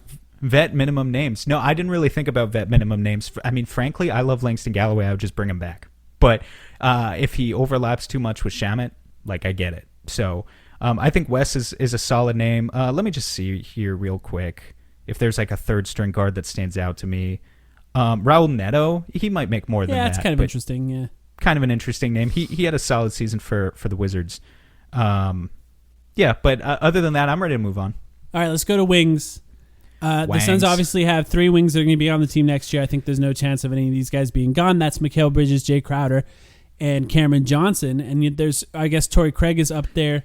Should we say give me Iguodala at this point? Give me Iguodala. For those who don't know, Iggy was singing Mikal Bridges' praises on Twitter last night, saying that he should let Mikal have him be his mentor so that he can teach Mikal to play point guard, which warms my heart. Yeah, I would love him if he was willing to be just sort of a backup, play the Torrey Craig role for the Suns and be another shot creator off the bench. I don't think there's any chance. He seems to be a guy who values the amount of money he's going to make, so we'll move on from him. But that would be fun. Batum, I just got to throw it out there. He would require your full mid-level exception for sure, I think. He had a hell of a season. I don't know that he will. But I think I feel are we going to disagree on all of these guys? I think there's a possibility he will, but I think there's a chance that he signs for a taxpayer MLE somewhere to be on a really good team. True. I think the biggest issue the Suns will have with Batum is they can't give him a starter spot. He started for the Clippers. He could probably start for the Warriors depending on what they do. And I think that's the type of thing where if the Suns are negotiating playtime, he's, I think he deserves a lot, and I think he played better than some of the Suns' wings in the playoffs and would have been one of the better wings. I think he'd be a perfect addition to this team, and he'd be really, really good. And he's the type of guy that if you end up against the Clippers again, maybe no Kawhi, so it may not matter, or if you end up against the Nets in the finals, if you somehow make it there again, that's the type of guy that you need at that position because he could play just sort of across 3, 4, and 5 in some scenarios. Batum has always been a decent three-point shooter, but he really just showed up on the Clippers this year, and it just showed up. No one expected anything out of him, right? He was a bum on the Hornets last year. Well, I expected him to be a little bit better, but I mostly thought he was a bum. I can't lie. And he showed up. He shot 40%, his second highest clip from deep ever. That entire Clippers team just went crazy. And what's so cool about Batum, I hate to sound like a cliche, but he does the things that don't show up in the stat sheet. He plays like 0.5 basketball. I mean, he moves the ball. He moves the ball so well. He moves the ball so well. When Monty talks about a connector piece, the Suns are gonna miss that in the bench this year. Like Iguodala is a connector piece. Batum is a connector piece.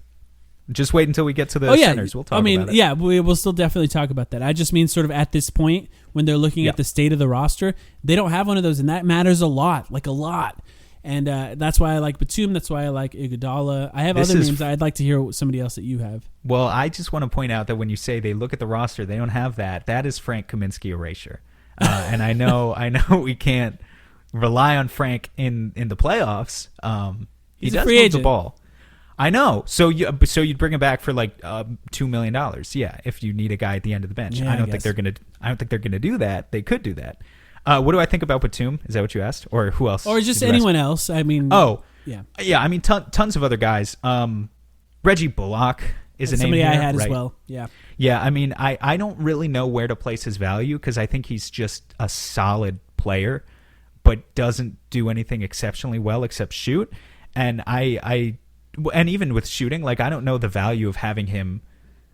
Yeah, Bullock is a good player, but he's tough because it's like he doesn't. Here's what it is. He doesn't replace what Torrey Craig did. He's more kind of another guy of the Cam Johnson mold, except a little bit shorter. And I don't know that I'd actually want him playing over Cam Johnson. So he'd probably be shoehorned into like a 15-minute per game role or whatever. And I don't know if that's the type of thing that he's looking for. The Suns would be a really good team, but he might be looking for more playing time than that. So yeah, that's an interesting fantastic. one, though. He's a very good player. He can certainly shoot.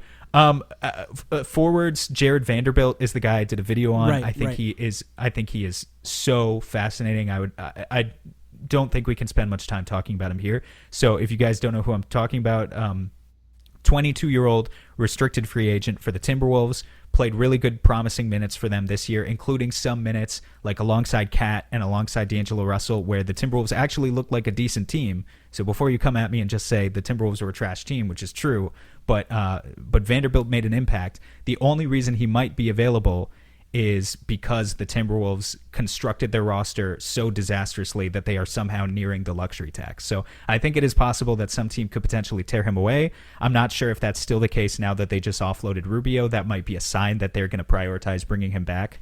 But what I like about him is he plays the Torrey Craig role. He can't shoot at all, but he plays the Torrey Craig role. He's a phenomenal rebounder, a great defender. And if you look at it as a 2 or 3 year investment into a guy who's 22 years old, and has already played meaningful minutes at the NBA level. Meaningful, I use kind of with air quotes because it was T-Wolves basketball, but meaningful to say he looked like an NBA player, which is more than you can say about a lot of 22-year-olds.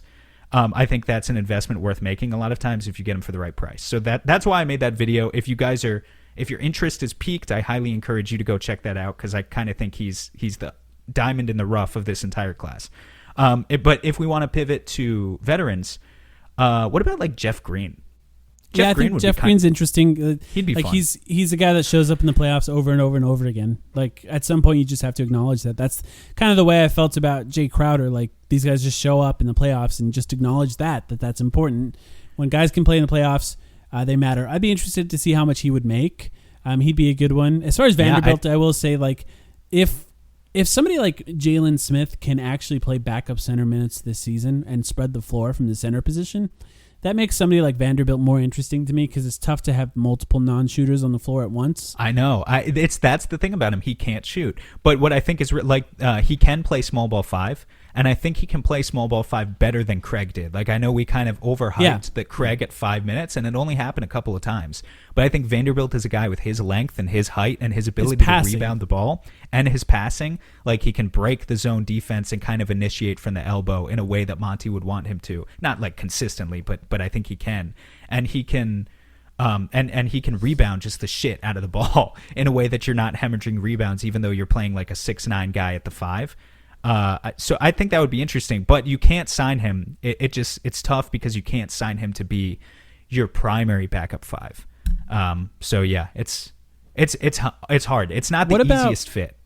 Have you considered Justice Winslow? I don't know what he'll make. I don't like Justice Winslow. The one thing I like about him is he's pretty good at passing. Like I think when I'm thinking about, and look, maybe you'll find ways to find guys at the center position that can do some of the things Sharch does, but I'm still trying to find somebody who can do that sort of. It's not even secondary playmaking. It's like that third guy who can catch the ball when things are breaking. Yeah, tertiary playmaking that can just help out the Suns, and he's an interesting one. I've got an idea. Here's my veteran minimum pitch where I'm working on a video for this guy right now. It's going to be out, I think, by the time people hear this. Just as like a bonus free agent episode for the YouTube channel. Can I make my veteran minimum pitch? Yeah. Reclamation. This is the campaign reclamation project, but small forward edition. Have you thought about Stanley Johnson? Yeah, that's kind of interesting. What I like about Stanley Johnson is, if for those who don't know, he was almost out of the league like 2 years ago. He signed with the Raptors. They played him like 100 total minutes. He sucked. He sucked just like he did for years in Detroit and with that little stint with New Orleans. And then this year they bring him back. They rein him in a little bit.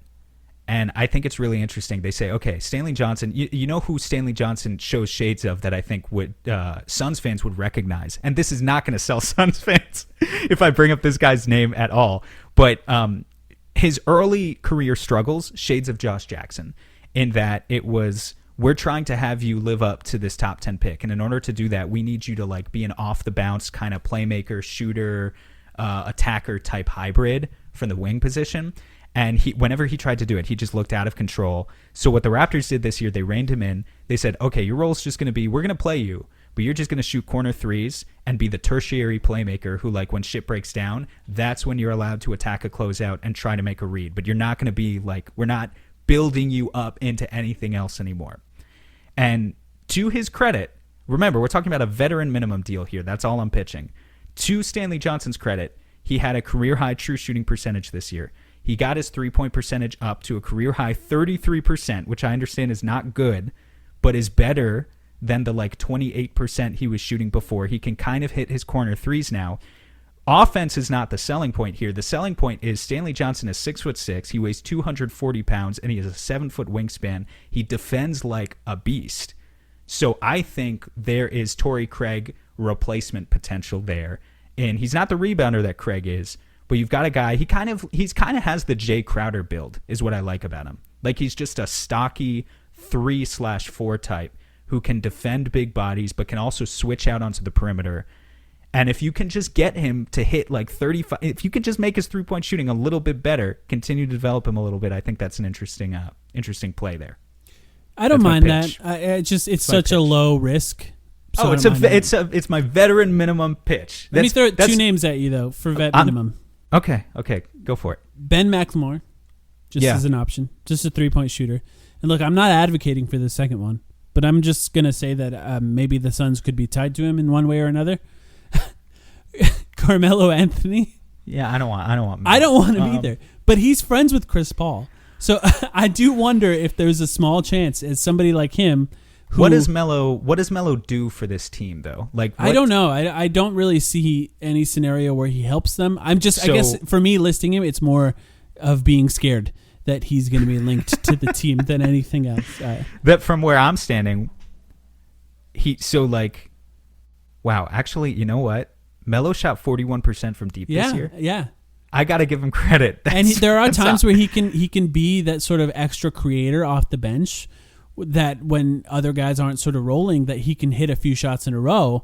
He's got the Jeff Green factor to him. Exactly. He's got the. That's where he's at now. He's got the little bit of the shakiness, the unreliability, the I want to get off Mr. Bones' wild ride type thing to him. Like he's, it's a roller coaster experience with Melo.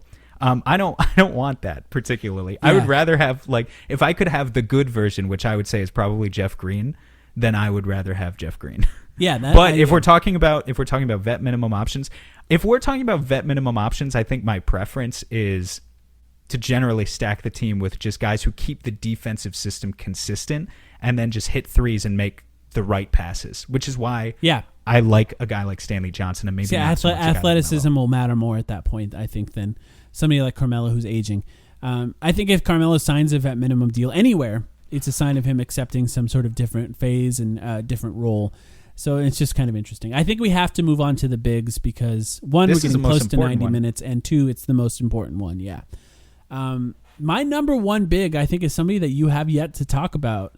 It is Serge Alex Ibaka. Len? No, it's Serge Ibaka as a backup big, and he has a player option. It's not. It's $9 million, right? Yeah. No, it is. It is. So if the Suns were to offer him the full MLE for multiple years, it would be more than that. He would be signed for more than that. It would be ever so slightly more than that. Yeah, well, more than that over the course of his contract than he's signed under right now for somebody who was injured this year.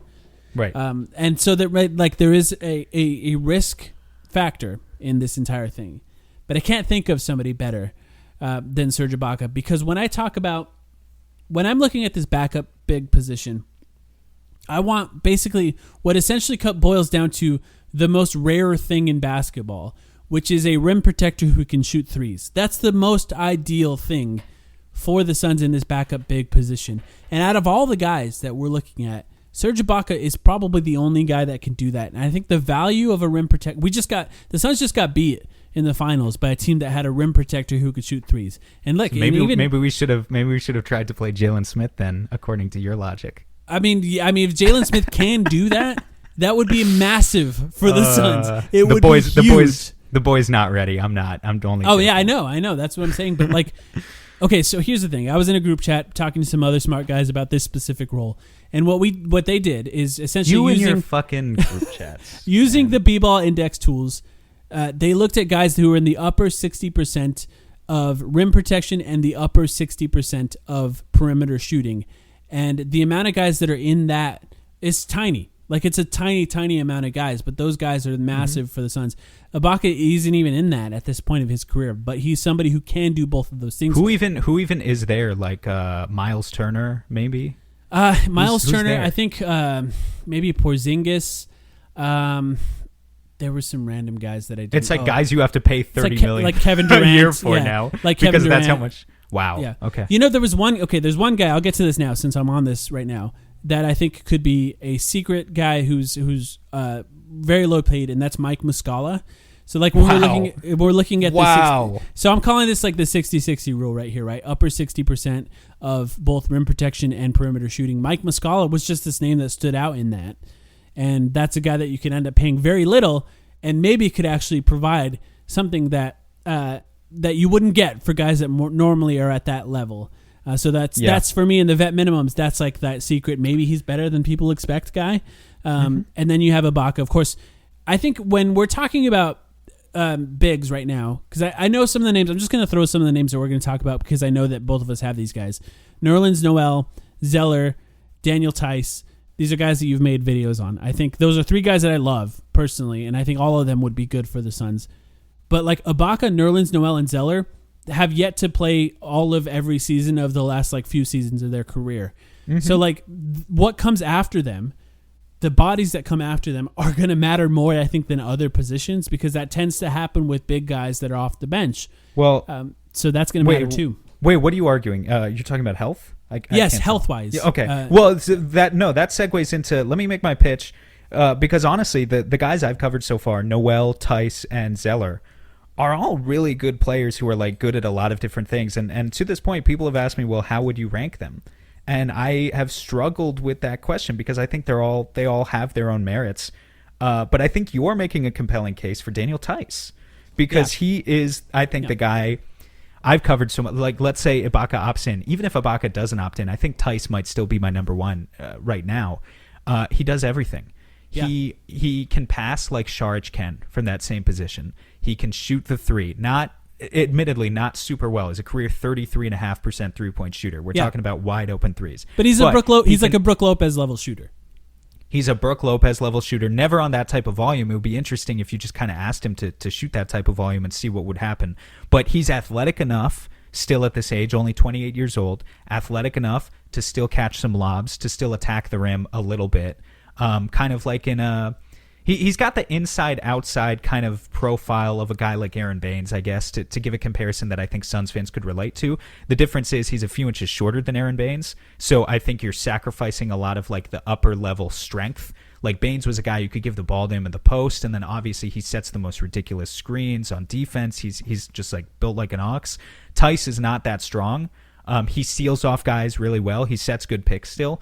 But you're sacrificing some of that upper level strength, and what you get in return is a guy who's way more mobile, just way more mobile, has enough agility, enough mobility to be able to slide over and play the power forward even. Like he played a lot of minutes at power forward next to Vucevic once he got traded to the Bulls.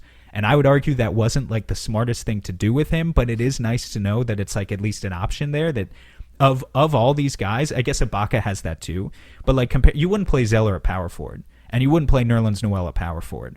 But with Daniel Tice, you know that if you need to go big and have him space the floor, it's an option that you could do for a few minutes, and it wouldn't kill you, and it wouldn't make you vomit, I think, in the way that it used to, like when Monty tried to play Baines and Ayton together, because he's got that ability to defend fours on the perimeter. So I think Tice is really appealing because he does everything. Now, here's the question. Is he appealing enough that you pay your full mid-level exception to him, knowing damn well that playoffs roll around and DeAndre Ayton's still going to be playing like 35 minutes a game? Like, I think that's just the question with all these guys in general, is these centers, I think these are the best guys we're talking about. They are impact players. They are good players who have left their mark on whatever their previous team is. They're the ones that are going to eat up the majority of what the Suns' exceptions are. Like we're talking from our perspective, at least. From our perspective, these are the guys who we're really talking about with the full mid-level exception. In a lot of instances, I think some of them you could maybe get away with splitting it in half. Yeah. But is it worth it? Like, let's say Daniel Tice wants $9 million a year, and he's going to play 20 minutes per game for you in the regular season, but only 12 in the playoffs. Is that worth it? I don't know. I mean, I can see both sides for it. On the one hand, that's a lot of money for a guy who plays 12 minutes per game once it gets down to the playoffs. And like I have said a million times in this episode, he might be your 8th best player and not better than that. But on the other hand, what happens if DeAndre Ayton gets injured even for like a single game, which we never saw happen this year, thank God. But if that does happen, you need to have a guy who can step in. Cody Zeller, Daniel Tice, Nerlens Noel, all of these guys would cost a little bit more money. Serge Ibaka, to use your example too. But all of them would be capable of stepping in as a fringe starter, kind of like we were talking about earlier with what guard were we talking about? Who has with Shamet, his ability to start. Like if he absolutely needs to start for Booker, he can, and you could still play at somewhat of a high level. If Daniel Tice needs to start a few games, just like Baines did, if Daniel Tice needs to start 10 or 20 games in place of Ayton, you're going to be sacrificing something, but you're still going to be a good basketball team because you know that he can replicate the system to a fairly high degree. So maybe that is worth the price. I'm going to tell you what's happening right now to the people that are listening to this. Suns fans are so locked in on the Bucks, and what they're saying is, could any of these guys play against Giannis? That's exactly what's going through their minds right now. They totally can. And I think it's fair to ask that question. I think Tice might be one of those guys that might be a little bit out of his realm with that. But like, I as far as backup centers go, they all are.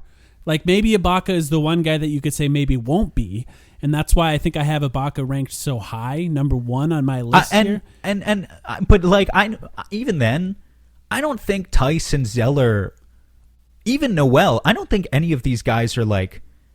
They're not better than Frank Kaminsky. Yeah, they're not. None of them are Frank Kaminsky. Absolutely. None of them are Dario Saric. Like that's why I locked in on those guys, because I think this is why than that. This is why I also mentioned another body after them. Like if you get Tice, maybe you try to get Baines, like at the same time, because as on a vet minimum, because then you have a massive body that you could put in there. If maybe somebody like 6'8" Tice is not able to contain, then you have Baines to put in there. Like that. Well, what about this? And this is why I was thinking earlier, like, to go back to the Jared Vanderbilt thing, maybe a way you get Jared Vanderbilt, you're not going to like this because of the spacing, I think. But what if you do a lesser contract to JaVale McGee or Dwight? Right. And you get a big body to back up Ayton, who can give you 15 minutes per game consistently in the regular season.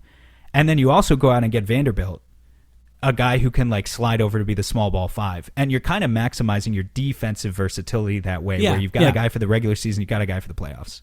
no matter what. I get that. I think that's interesting. I think that with Vanderbilt, I think the chances of getting him are low just because of his restricted free agency status. Totally. Totally. Yeah, I think that's interesting, and I wouldn't hate that. But I'm going to say Jeff Green for another example. Yeah, Jeff Green, Jeff Green literally played at center for the Nets.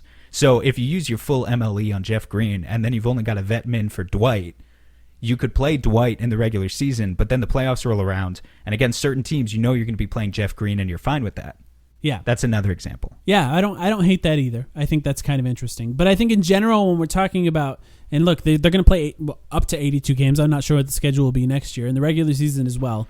And what I value from that backup center position is someone who could do some of the things that DeAndre Ayton does, but more than that, can be a little bit more versatile offensively. I think that's important. That's why I put Ibaka, and I think I agree with you that Tice would be the second guy there. And I think Nerlens Noel and Zeller are up there for me, and I'd probably put Nerlens Noel a little bit above Zeller, but I do like Zeller. Like, I like all four of these guys, and I would be happy with any one of them. They all just do different things. I mean, I think the advantage of Zeller is he, again, gives you the thing you were missing when you lose Dario that you were talking about, is he plays in the Hornets offense almost the exact same way as that connecting piece sometimes. Just without the three, yeah. Just without the three. And look, the lack of three kind of kills me. I said in the video, check out the video again if you haven't. Check out the video. But he shot 22% from deep over the past 3 years combined. He's been experimenting with it because obviously it's really important to them that like he tries, but it's not good. But he can do the playmaking thing. In the case of Noel, just his defense is going to be sick. Like it's going to be sick to watch. And he has chemistry with Chris Paul already. And that's the thing. He has that chemistry with Chris Paul, and you know that they're going to connect for at least a few lobs. I have no doubt in my mind. Knicks fans were disappointed, I think, with Noel's offense. Knicks fans, you don't have a point guard.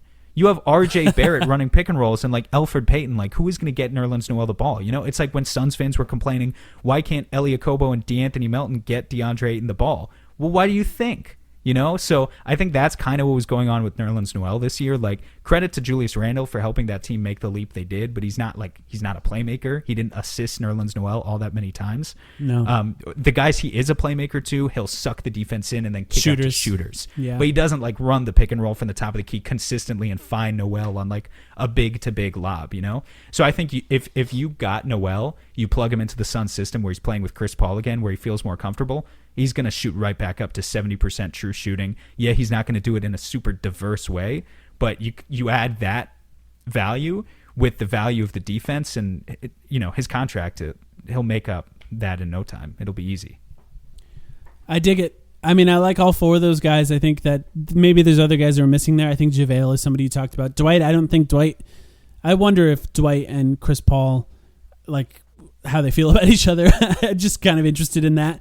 I don't know. I didn't even think about that. Yeah. But I think those guys are all interesting. I think we have three categories here since we're already over 90 minutes. Let's just pick one this guy. This is a comically long episode at this point. I knew it would be. Credit to the 12 people still listening, but people get surprisingly into this. Yeah. I mean, I think it's fun to play GM. Let's pick one guy, each of us, in each of these categories to try and build out a team that makes sense. I think for the guards... within the exception constraints, right? So not like a $9 million guy in each category. Yeah. Let's just assume Chris Paul and Cam Payne are back, so we're just picking a vet minimum backup guard. So I'll just pick Ish Smith in that one just because it's fun, and they're not going to play much.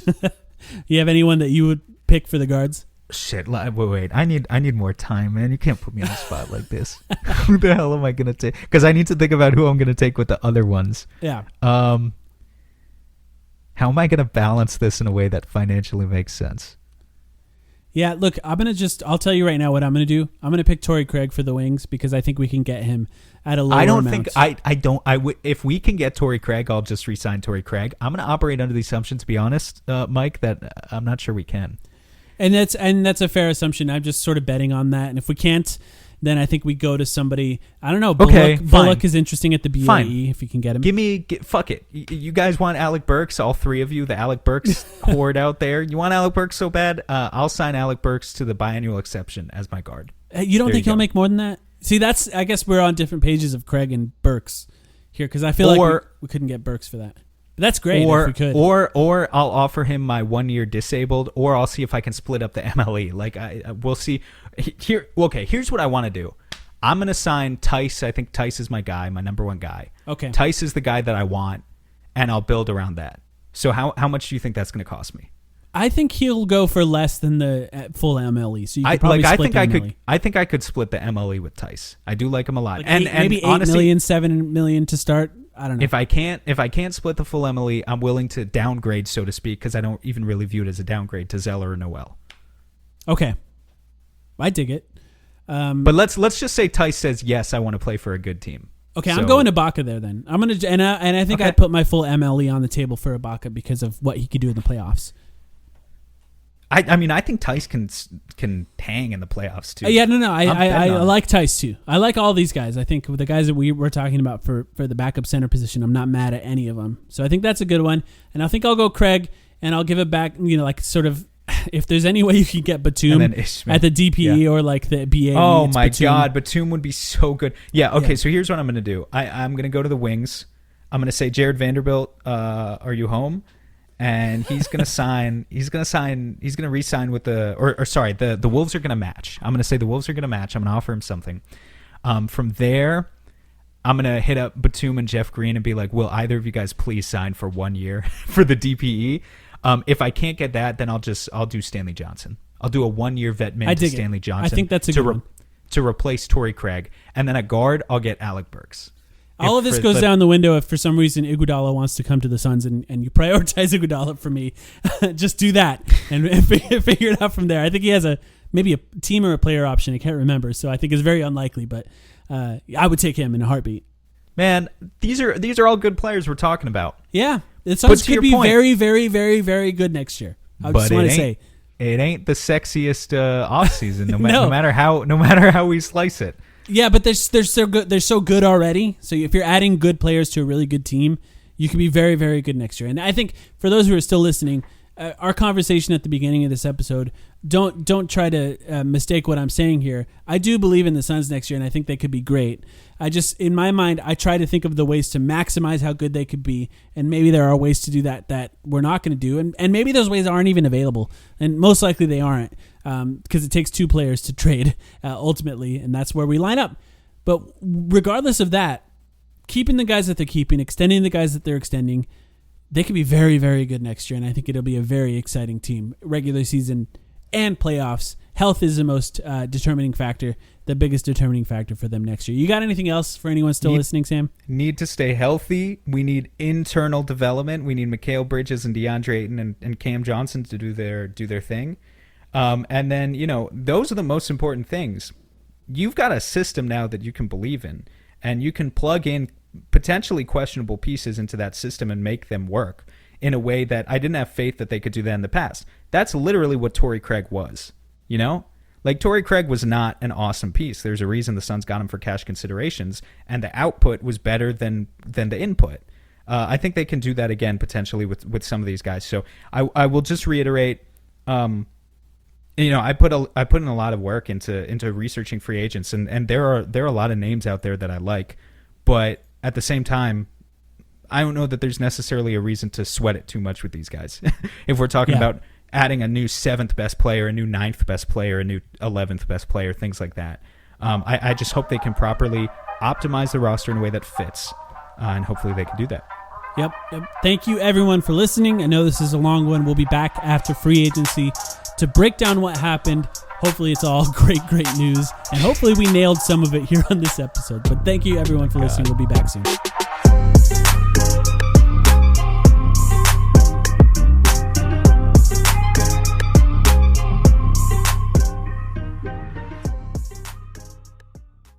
This episode is brought to you by Ro.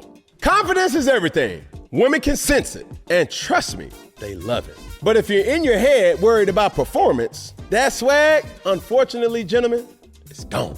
Ro Sparks keeps you ready. When the moment hits, you can step up like a superhero and handle your business. No doubt, just confidence. Fellas, Ro Sparks gets you ready fast, dissolving under your tongue and working in 15 minutes on average. No waiting, no missing the moment, plus it stays active up to 36 hours.